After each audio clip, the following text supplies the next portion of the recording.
there is a storm above your head right now that was supposed to end 6 days ago. It hasn't. And that simple fact, that stubborn refusal of a geomagnetic disturbance to follow the most basic laws of physics, is unspooling into a mystery that challenges everything we thought we knew about the space our planet travels through.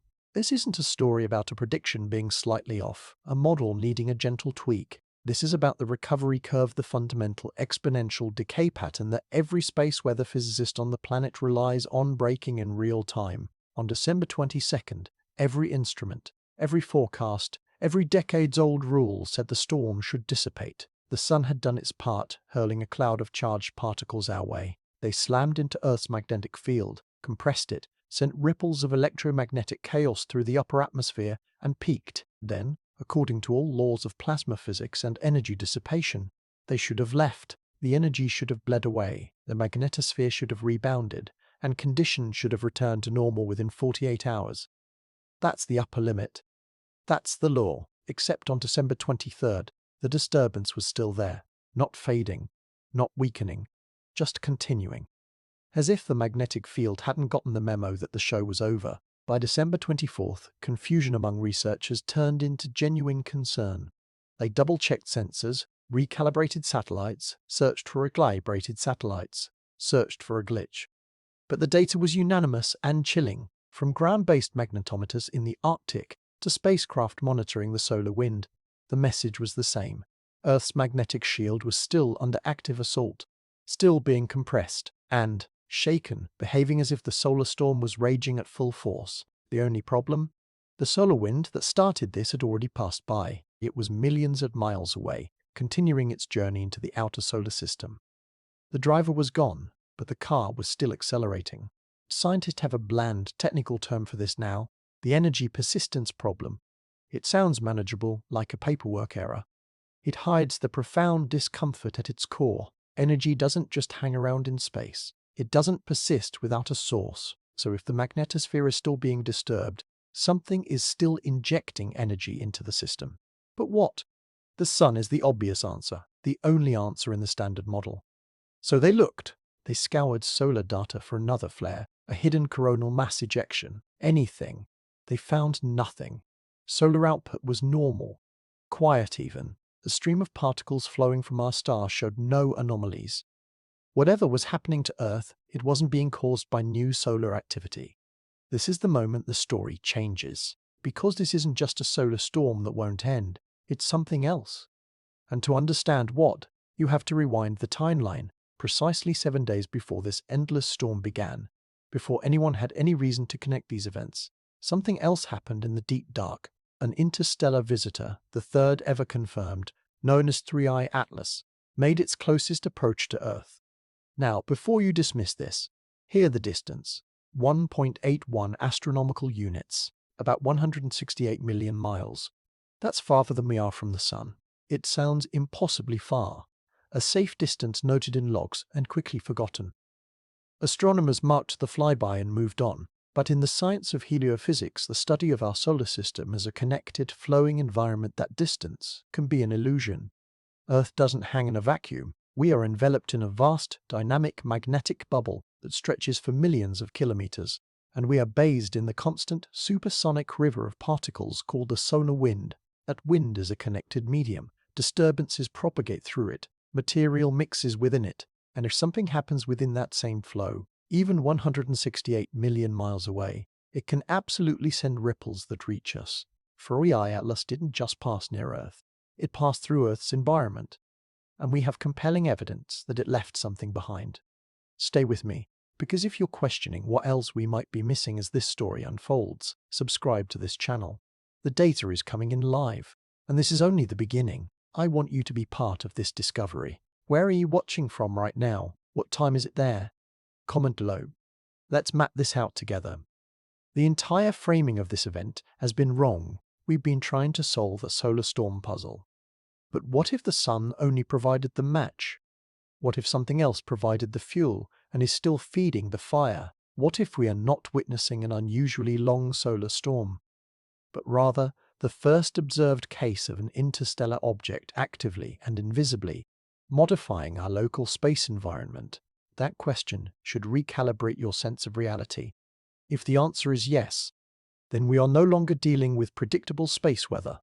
We are dealing with something new, something our models don't account for, something that suggests the boundary between our pale blue dot and the rest of the galaxy is far more permeable, far more influential than we ever dared imagine. So let's look at what that flyby actually was. Let's look at the object everyone dismissed as a footnote. Right now, as you listen, the planet is experiencing G3 geomagnetic conditions.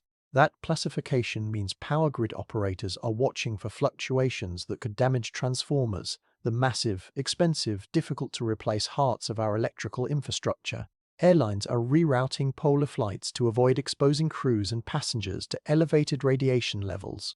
GPS signals are drifting, not by centimeters but by tens of meters. That sounds small until you realize that precision agriculture, shipping navigation, and military targeting depend on accuracy measured in centimeters. All of this is unusual for a storm that's a week old. Storms peak and fall. This one is just persisting. It's like a wave that hit the beach and decided to stay, holding its shape, refusing to recede. The human systems that depend on the stability of our magnetic environment are starting to sense that stability is gone. They are becoming detectors for a phenomenon we don't yet understand, and they are all whispering the same thing: the rules have changed. The reason this matters, the reason it transcends a fascinating science story, is that we have built our modern technological civilization on a foundation of predictable space weather. We assumed the sun was the only variable. We never considered that the medium itself could be altered, that something from beyond our solar system could drift into the river of solar wind and, like a chemical catalyst, change how it interacts with our planetary shield. We assumed we were isolated. We are not.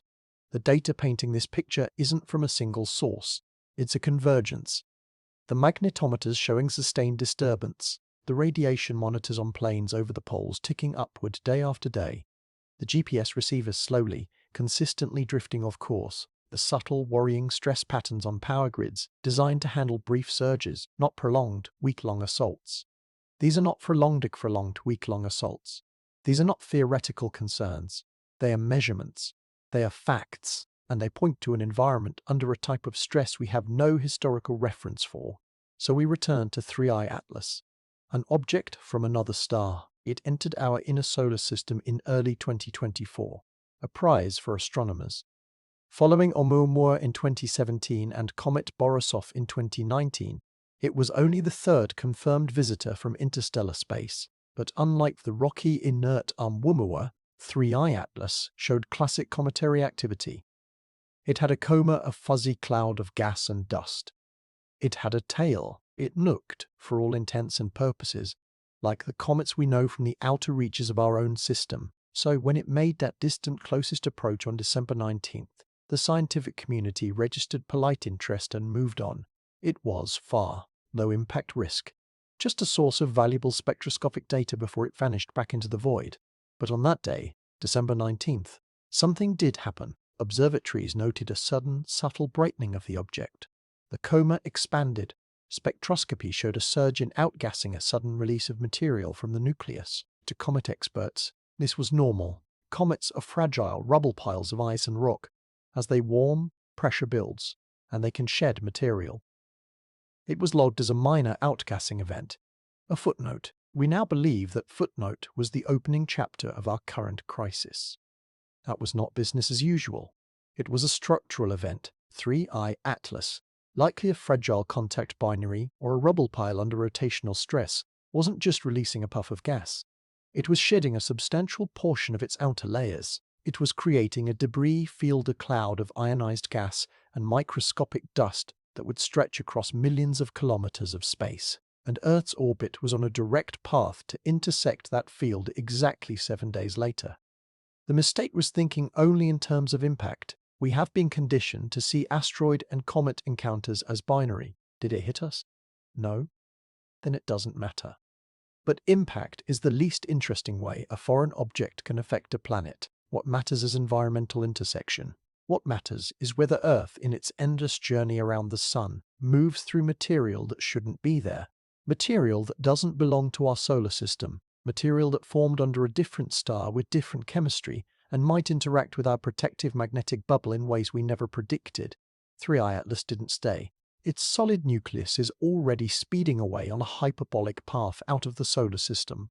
But something else stayed behind. Something that didn't follow the nucleus. Something that got caught in the solar wind, embedded in its magnetic field lines, and carried along the same highways that connect directly to Earth. The object didn't need to visit us. Its debris did, and we are inside it right now. Let's be absolutely clear about what is currently surrounding our planet. Earth is not passing through a visible cloud, not some ominous nebula you could photograph with a backyard telescope. This is something far more subtle, and in its subtlety, far more profound. We are immersed in a diffuse field of ionized gas and microscopic dust particles spread across an estimated 3 million kilometers of space. To grasp that scale, imagine the distance from Earth to the Moon. Now multiply that by 7.5. That's the volume we are currently navigating through, a volume large enough to contain our entire orbital path for several days. But you cannot see it as an object because it is not an object. It is a contamination, a change in the composition of the medium we are moving through. The only reason we know it exists is because our instruments can detect its effects, the way it tweaks the solar wind, the way it perturbs the magnetosphere, the way it changes the very rules of engagement between our planet and its star. This material did not form around our sun. Its atoms were forged in a different stellar crucible, its molecules frozen in the deep cold near a different star, possibly billions of years ago. And now, here it is, mixing with our local space. When 3i Atlas released this material during that December 19th fragmentation event, the particles did not obediently follow the comet's trajectory. That's the first key to understanding why this is happening.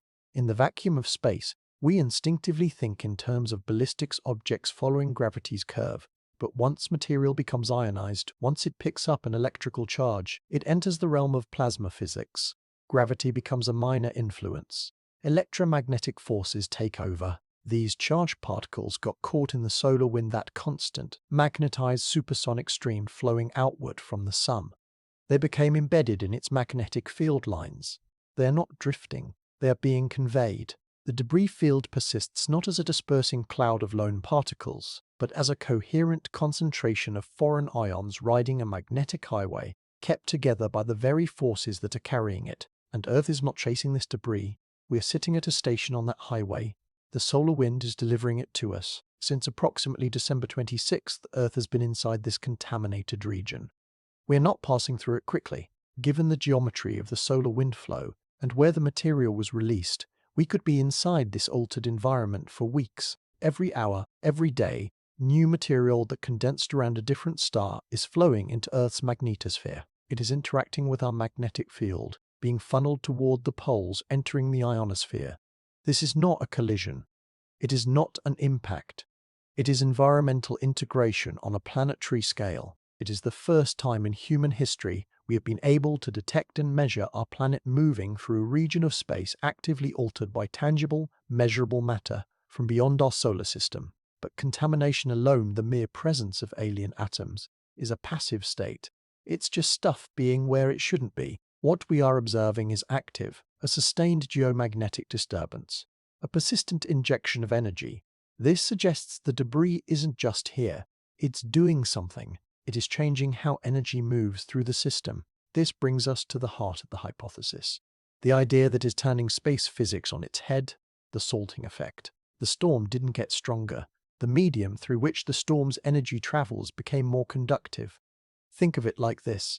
Pure distilled water is a terrible conductor of electricity, but dissolved salt in it add ions, and its ability to carry current transforms dramatically. The water hasn't changed into a different substance. Its fundamental property of conductivity has been altered. Now apply that to the solar wind, which is not a wind at all, but a plasma, an ionized gas. The conductivity of a plasma depends on what it's made of, the types of ions present, their charge states, how readily they give up or accept electrons. Change the chemistry, and you can change how efficiently that plasma conducts energy, how well it couples that energy, into another magnetic system like Earth's magnetosphere. The hypothesis emerging from the data is that the debris from 3i Atlas has effectively salted the solar wind in our local region. It's adding ions with different properties, Ions that might have higher charge states because they formed in a different stellar environment. Ions that, when broken apart by solar ultraviolet radiation, might produce more free electrons. The effect would be subtle. Satellites measuring the solar wind's basic parameters, density, speed, magnetic field strength, might still show relatively normal readings, but the coupling efficiency, the percentage of solar wind energy that successfully transfers into and disturbs our magnetic bubble, could be significantly enhanced. This would explain everything. It explains why a storm that should have died is still alive. The solar wind driver hasn't gotten stronger, but its ability to shake our magnetic cage has increased. It explains reports of auroras visible at unusually low latitudes in the northern United States and southern Canada during what is only classified as a G3 storm. The energy isn't peaking higher, it's penetrating deeper, being transferred more efficiently. It explains why the storm changed character instead of intensity. The data is starting to show these hints. The ionosphere, that electrically charged layer of our upper atmosphere, is showing elevated electron density that doesn't match the expected levels for current solar conditions. That's precisely what you'd expect if foreign material with different chemistry was entering and providing extra ionization. Geomagnetically induced currents, GICs, the stealthy, dangerous flows of electricity induced in power lines and pipelines during magnetic storms, are showing unusual patterns. The currents aren't necessarily stronger, but their duration is longer, and they're appearing in regions that normally don't see them at G3 levels. Again, this points to a more efficient, conductive coupling between the magnetosphere and the ground, the auroral oval. The ring of light around the poles has expanded farther toward the equator than it should. The energy is being spread over a larger area, as if the system can't dissipate it as quickly as usual. Everything points to a system processing energy differently, not receiving more of it. If this hypothesis is correct, it is genuinely unprecedented. It means an interstellar object has acted as a catalyst, altering a fundamental physical property of our near-space environment. And here is the truly unsettling corollary. The Sun has been relatively quiet this past week. It is just being the Sun, putting out its normal stream. The source hasn't changed, the delivery system has, and the first entities to notice this alteration weren't scientists with doctorates. They were machines. The planet noticed the change before the models did. Our infrastructure, the vast, interconnected nervous system of modern civilization, began registering anomalies that the official space weather forecasts, still relying on outdated models of a pristine medium, could not explain. This is where the story moves from theoretical physics into tangible operational reality. In the days following Christmas, air traffic control networks began receiving an unusual cluster of requests from airlines operating lucrative polar routes, the Great Circle paths that shortcut over the Arctic. Multiple carriers were seeking to reroute flights south, adding hours of flight time and burning thousands of gallons of extra fuel. The reason was simple and alarming: onboard radiation dosimeters. These instruments, which monitor cosmic and solar radiation exposure for flight crews and passengers, were showing cumulative doses approaching regulatory safety limits. Aviation radiation is a known, managed phenomenon. At cruising altitude, you have less protective atmosphere above you, so exposure increases. This is meticulously calculated. Airlines have strict annual limits for crew, and flight plans account for predicted radiation levels, which spike during solar storms, especially over the poles where Earth's magnetic field lines funnel particles downward. Standard procedure during a G3 or higher storm is to reroute.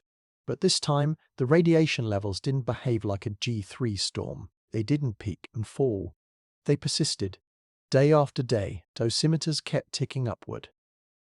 Crews were accumulating exposure that should have dropped back to baseline after 48 hours, and because the official forecast stubbornly listed conditions as moderate G3, not escalating, there was bureaucratic confusion. Should they reroute at great cost for a storm that wasn't officially severe? The machines on the planes knew the environment was severe. The human decision-making chain was lagging behind, trapped in old classifications. Simultaneously, a quieter but more pervasive anomaly emerged. GPS receivers around the world began to drift. Not fail, not drop out, but slowly, consistently lose accuracy. Receivers that should be reliable to within a few meters began showing errors of 10, 20, even 30 meters. For someone navigating to a shopping mall, this is irrelevant. for the systems that guide tractors to plant seeds with centimeter precision, for container ships navigating narrow straits, for aircraft conducting instrument approaches in poor visibility. Such drift is unacceptable and dangerous. The root of this problem lies in the ionosphere. GPS signals travel from satellites 20,000 kilometers up down to your receiver.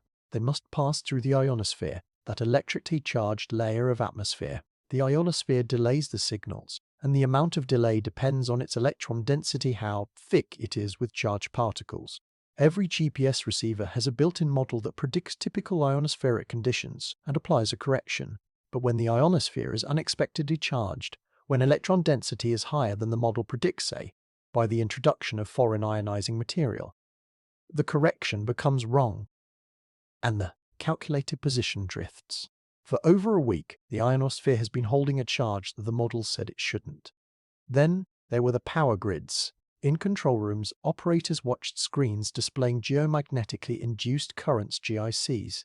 These are perhaps the most direct threat from space weather. When Earth's magnetic field fluctuates, it creates electric fields in the ground. These fields drive currents through any long conductor power lines, pipelines, railway tracks. In power grids, these quasi-direct currents can feed into massive transformers, causing them to overheat, vibrate violently, and even fail catastrophically. The classic example is the Quebec blackout of March 1989, when a severe G5 geomagnetic storm induced currents that collapsed the grid, leaving 6 million people without power for 9 hours in the dead of winter. What grid operators are seeing now is not the dramatic spike of a G5 event. It is something more insidious, sustained GIC activity at levels typical of a major storm's peak, but without the peak. It's just there, continuous, day after day. This puts a different kind of stress on transformers. They are designed to handle brief surges. Prolonged exposure to even moderate GICs can cause cumulative damage, overheating windings, and degrading insulation, a slow burn that could lead to a sudden, unexpected failure weeks or months from now. A transformer is not a light bulb you can replace at the hardware store. These are city block-sized, custom-built behemoths. Lead times for new ones can be years. This triad of anomalies, aviation, radiation, GPS drift, and grid stress forms a powerful pattern. None of these systems were designed to be space weather instruments. They were built to navigate, to measure exposure, to distribute electricity. But they are exquisitely sensitive to the same environmental conditions that space weather affects, and they are deployed globally, generating continuous operational data. When they all start singing the same discordant song, when their anomalies persist in unison long after the official forecast says they should have cleared, they are telling us something.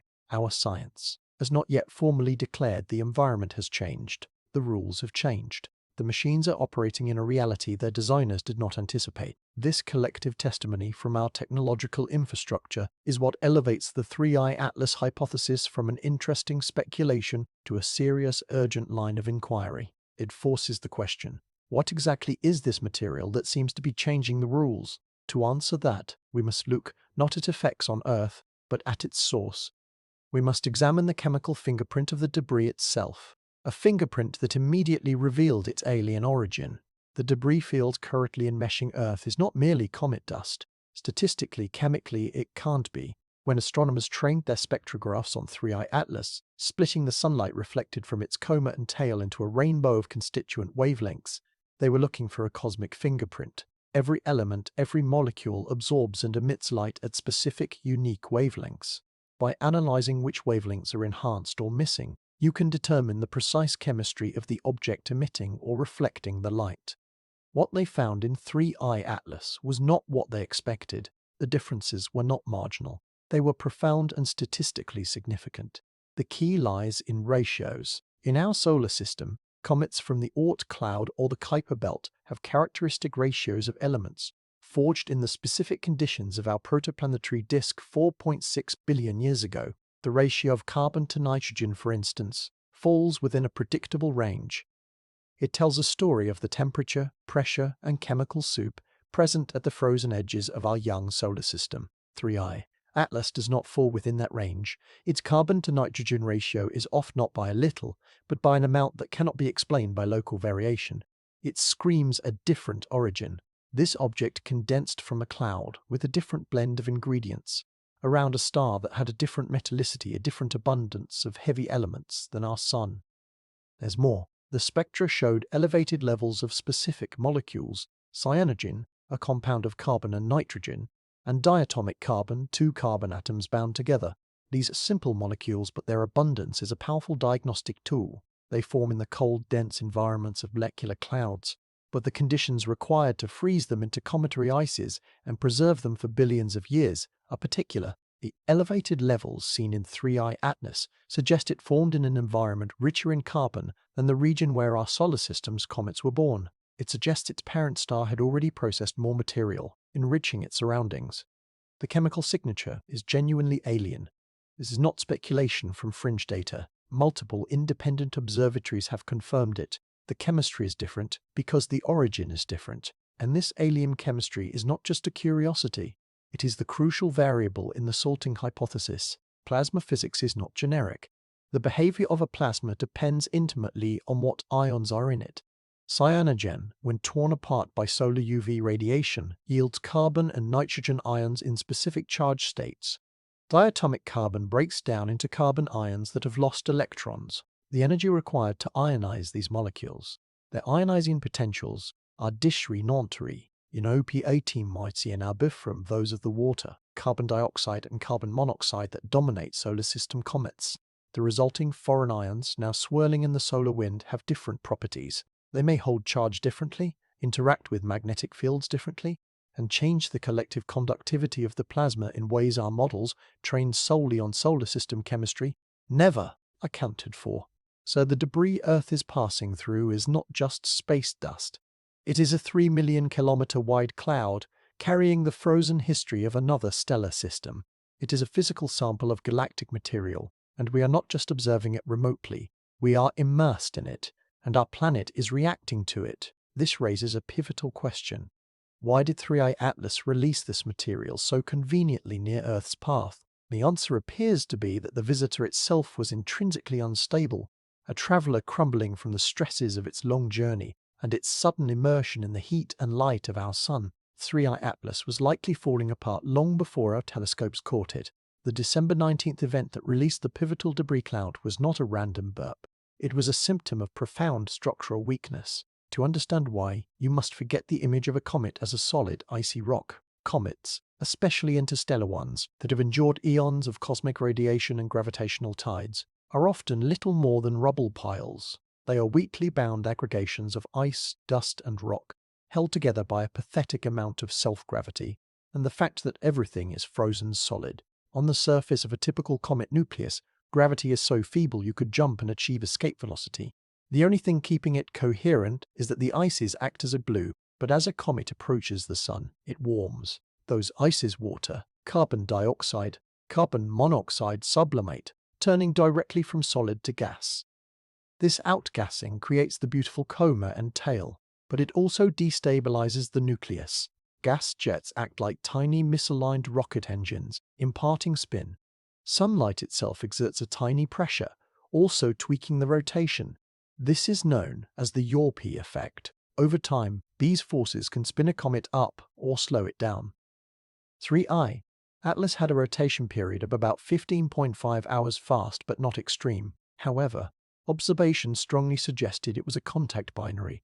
Two distinct lobes, two smaller rubble piles barely touching, held together by that minuscule gravity. A contact binary rubble pile is a catastrophe waiting to happen. As it spins, centrifugal force tries to fling the components apart. Gravity tries to hold them together. It's a delicate balance. If outgassing or radiation pressure increases the spin past a critical threshold, centrifugal force wins. The object ruptures. Scientists believe this is precisely what happened on December 19. The brightening wasn't just more gas. It was a structural failure. Internal pressures from warming volatiles, combined with rotational stress, finally exceeded the meager binding force. Pieces separated. Fresh, previously buried ice was suddenly exposed to sunlight, vaporizing violently and amplifying the outgassing event. What was logged as a minor outgassing was in fact a significant disintegration. This narrative of fragility is profoundly unsettling because it suggests December 19th might not be the end. 3I Atlas is still out there, still warming as it moves, perihelion ward, still subject to the talking forces of outgassing and solar radiation. It could fragment again, it could shed more clouds of debris, and depending on orbital geometry, Earth could intersect with those subsequent clouds in the coming weeks or months. We may not be dealing with a single event, but with an ongoing process of disintegration, and we simply happen to cross the path of the first major plume. But there is another layer to this story, a coincidence of timing and direction that injects a deeper note of mystery. It involves an event that occurred 2.5 years before 3I Atlas was discovered, an event so energetic it defies comprehension and whose alignment with the comet's path makes scientists deeply uncomfortable. The coincidence sits in the data like an uninvited guest, troubling the neat party of established theory. On July 2, 2022, multiple satellites orbiting Earth detected a gamma-ray burst, designated GRB 250-702b 5272b. To call these events energetic is a laughable understatement. Gamma-ray bursts are the universe's most violent explosions, occurring when massive stars collapse into black holes or when neutron stars merge. In a few seconds, they release more energy than our Sun will emit across its entire 10 billion-year lifespan. They are cosmic detonations of almost unimaginable scale, and mercifully, they are typically extremely distant, happening in galaxies far, far away. GRB 2572b was unusual for its intensity. It was exceptionally bright, saturating detectors. But what is relevant to our story is its direction. The position on the sky pinpointed as the burst's origin is, when you trace back the trajectory 3I Atlas followed into our inner solar system, within a few degrees of alignment. The timing creates a profound puzzle. If you calculate where 3I Atlas was in July 2022, based on the orbit derived from its 2024 observations, the object would have been roughly aligned with the GRB source direction, at a distance from Earth estimated between 10 and 20 light-years. Let us be unequivocally clear. There is no known physical mechanism by which a gamma-ray burst could create or propel an interstellar comet. GRBs are stellar mass events typically occurring billions of light-years away. Even the nearest known GRB remnant is thousands of light-years distant. The idea that GRB 25072b and 3I Atlas are directly related, that one caused or influenced the other, violates the fundamental scales and processes of astrophysics as we understand them. And yet, the alignment is there, the timing is there, and in science, as in life, we are trained to be wary of narrative fallacies, of apophenia, the human tendency to perceive meaningful connections in random noise. A scientist's first instinct is to dismiss this as pure, staggering coincidence. Space is vast. We detect gamma-ray bursts regularly. Interstellar objects, we are beginning to suspect, pass through more often than we know. Sometimes incredibly rare things line up by pure chance. It means nothing, but to dismiss it requires a certain faith that our understanding of the local interstellar medium is complete, that we know all the ways objects can be perturbed on their multi-million-year journeys. There is a more speculative but not entirely implausible possibility. If the progenitor event of GRB 250-702b supernova or merger occurred relatively nearby in cosmic terms, within tens of light-years, a resulting shockwave and radiation pressure could have propagated through the local interstellar medium. Such a shockwave could act like a gentle but immense push on the gas and dust floating between stars.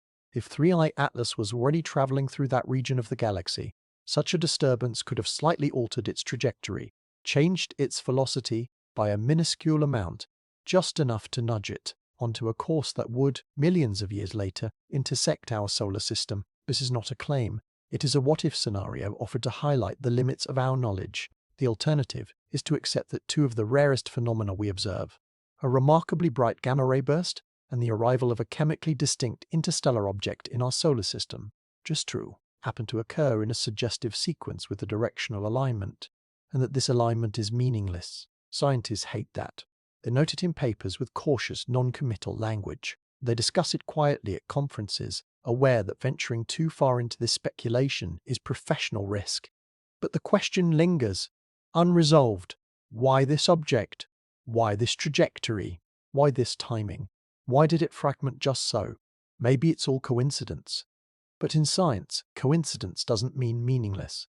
It often means there's a hidden variable we haven't yet identified, and this leads to an even more humbling possibility. What if 3i Atlas isn't rare at all?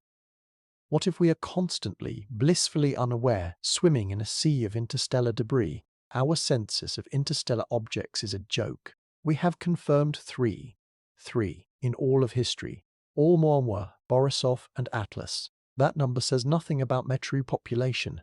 It only reveals the extreme limitations of our detection capabilities. We find what is bright, close, and active. Oumuamua was found only because it passed closer to Earth than Mercury. Borisov had a bright coma. Atlas was outgassing. How many dark, inert interstellar asteroids have slipped through undetected? How many dormant comets? Statistical models based on our limited survey volumes suggest the number could be in the hundreds per year, maybe thousands. We are seeing the tip of a vast, dark iceberg, and if we are missing most of the solid objects, we are missing all of their debris. Think about the implication. If objects like 3i Atlas are common, and if they fragment regularly as they pass through the inner solar system, then invisible trails of ionized alien material debris, fields just like the one we're in now, must be crisscrossing our solar system constantly. Earth might be passing through such fields multiple times a year without a single astronomer noticing.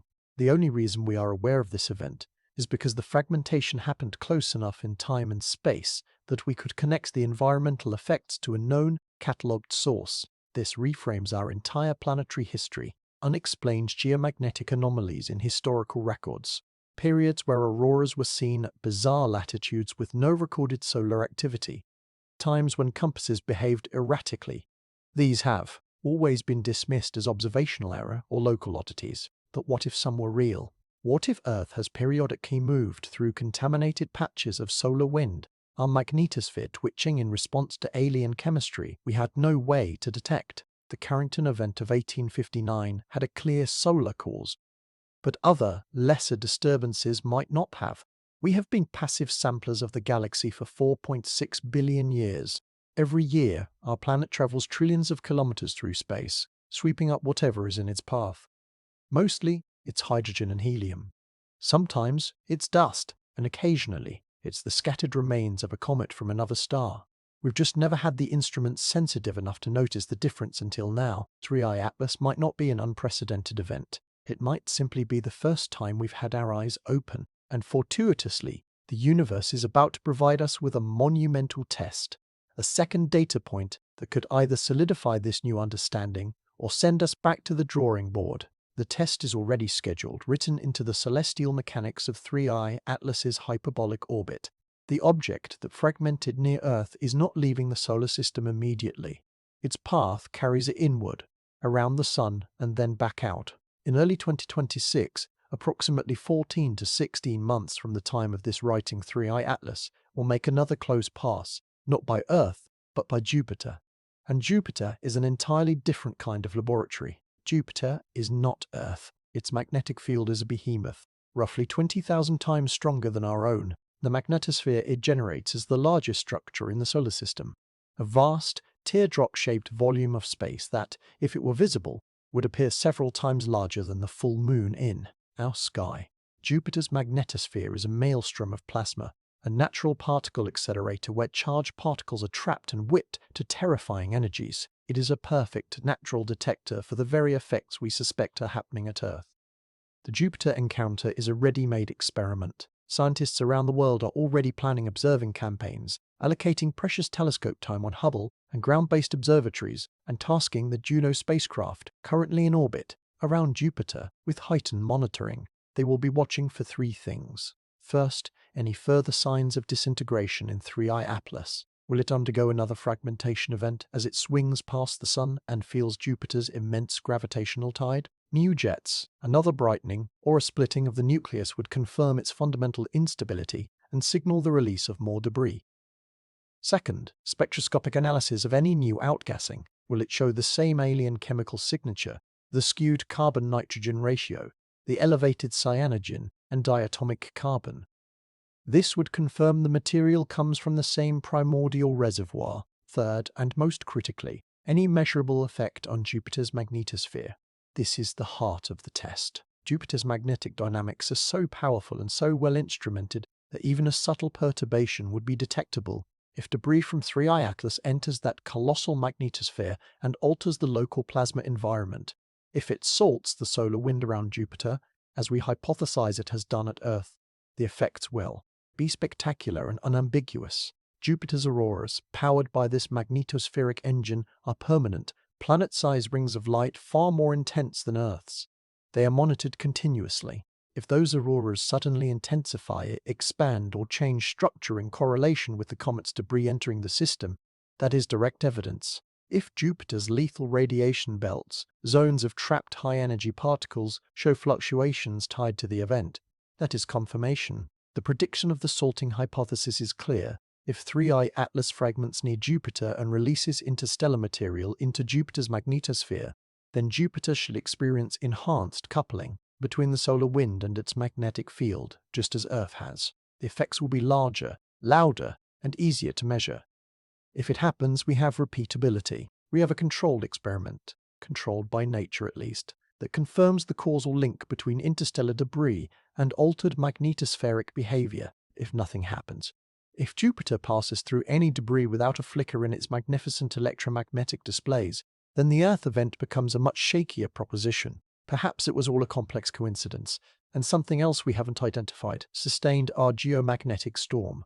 The Jupiter test in early 2026 will be a moment of truth, but while we wait for that cosmic verdict, there is another, quieter signal emerging from our current situation, one with longer-term implications for life on Earth itself. It is a subtle, persistent rise in the background rain of cosmic rays. Part 8. Cosmic rays are a misnomer. They are not rays at all, but particles, mostly protons and atomic nuclei accelerated to nearly light speed by supernova shockwaves, black holes, and other cosmic violence. They perpetually bombard Earth, but our magnetosphere and atmosphere provide a shield, deflecting most and breaking up the rest. We monitor this flux with a global network of detectors, from sea level to high altitude. Over the past several weeks, as the geomagnetic storm has persisted, these detectors have recorded a subtle but statistically significant increase in cosmic ray flux reaching the upper atmosphere. This in itself is not unusual during a geomagnetic storm. A disturbed, compressed magnetosphere is a less effective shield. More cosmic rays sneak through. What is unusual is that the flux has not returned to baseline. It remains elevated, day after day, even as the official geomagnetic indices hold at a steady G3. This matters for two profound reasons. First, biology. Cosmic rays are ionizing radiation. They damage DNA. When they strike the atmosphere, they create cascades of secondary particles that shower down.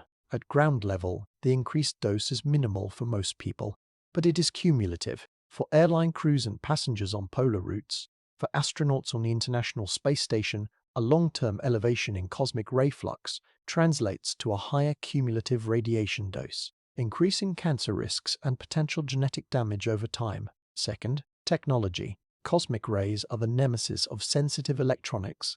They cause single-event upsets, flipping bits in computer memory, triggering false commands in satellites, degrading solar panels. An elevated background flux means a higher error rate for the vast, invisible network of satellites that govern communications, finance, and navigation. It is a slow, insidious stress on the technological layer of civilization. The question is, why is the flux staying high? The straightforward answer is the prolonged magnetospheric weakness from the ongoing storm.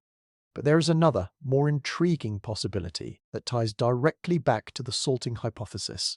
If the debris from 3I Atlas has altered the local plasma environment, changing its turbulence and magnetic field structure, it might also be altering how cosmic rays propagate through near-Earth space. Plasma turbulence can scatter charged particles. Changes in the magnetic topology could create new channels or weaken existing deflection pathways. The elevated cosmic ray count could be a secondary effect of the same contamination, not because the debris is producing cosmic rays, but because it has modified the magnetic shield that blocks them. This connection is still tentative, but multiple detector networks are seeing the same pattern, correlating with Earth's entry into the debris field. If this persists for weeks, it signifies a shift in Earth's fundamental radiation environment, a change in the basic conditions under which our biosphere and technology have evolved. This brings us to a deeper, more systemic issue.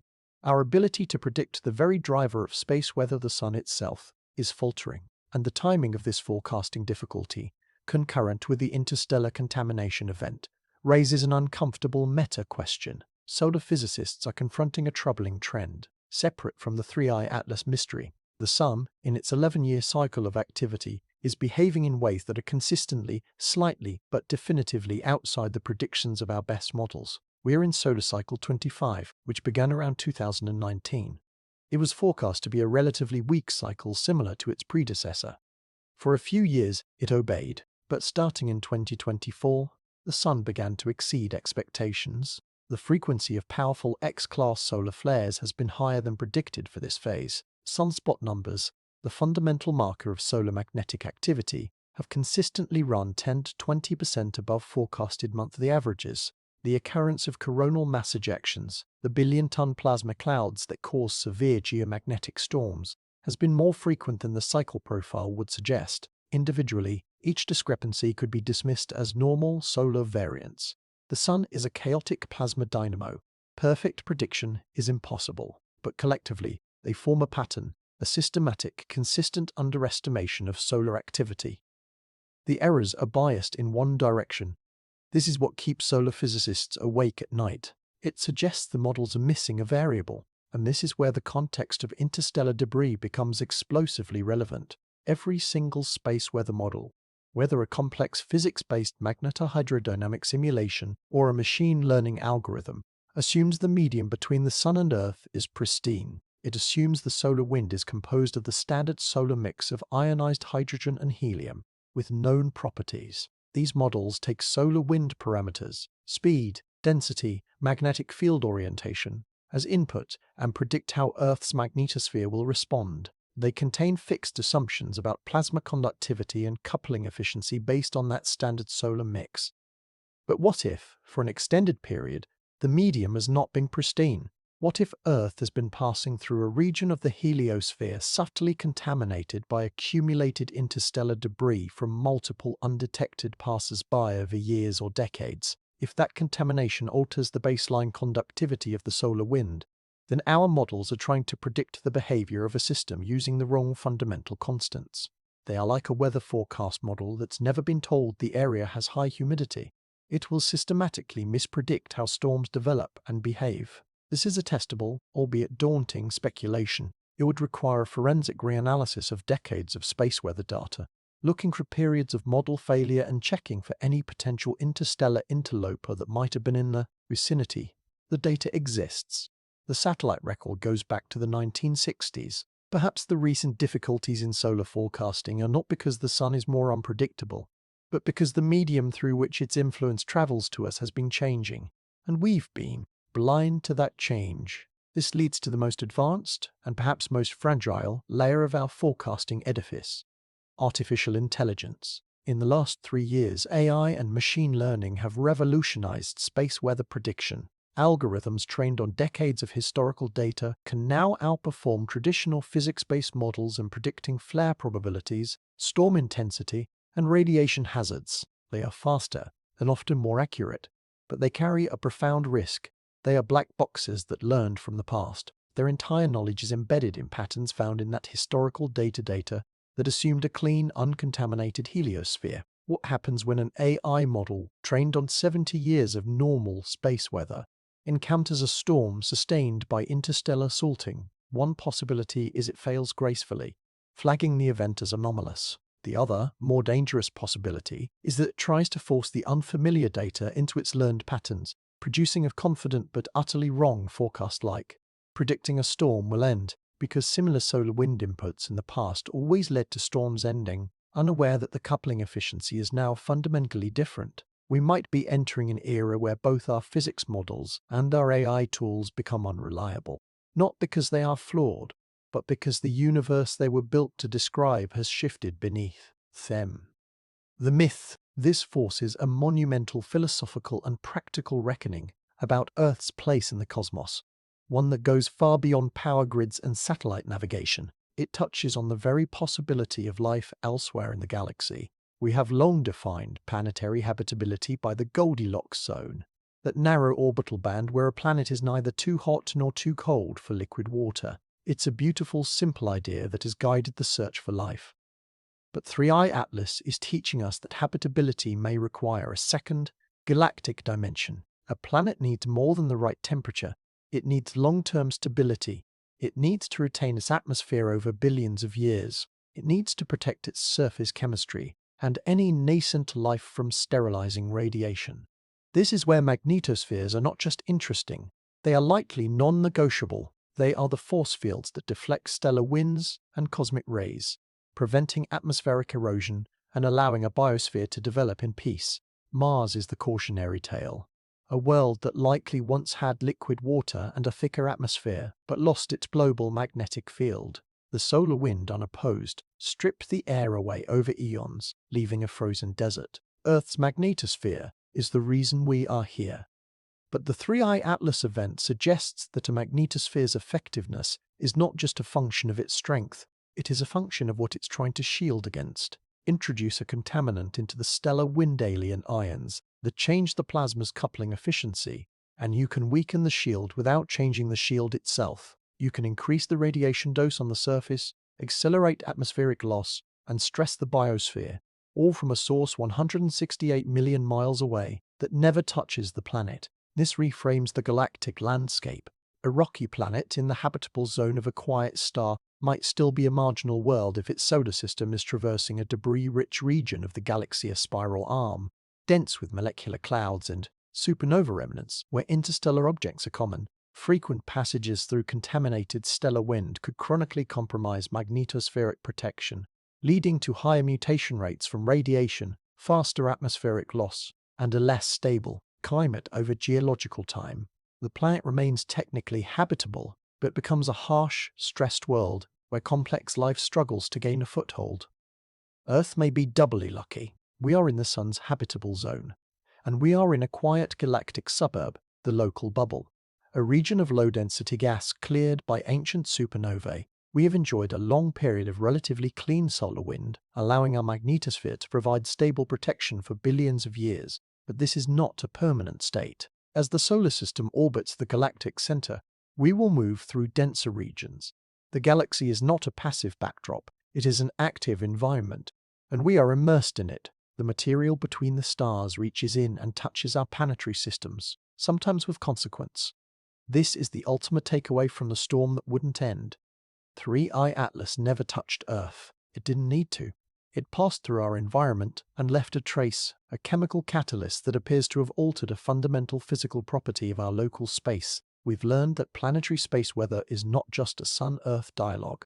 It is a conversation that can be quietly hijacked by a third party from the galactic dark. The Jupiter test in 2026 will provide crucial evidence. But whether that test confirms or refutes the sorting hypothesis, a paradigm has already shifted. We can no longer think of Earth as an isolated sphere in a sterile vacuum. We are a traveler, sampling the galaxy.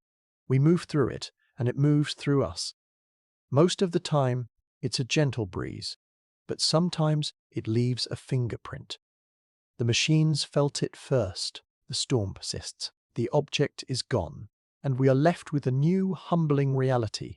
Our cosmic neighborhood is larger, stranger, and more connected than we ever imagined. The galaxy is not passive, and neither is our understanding. We are learning in real time that we are not isolated.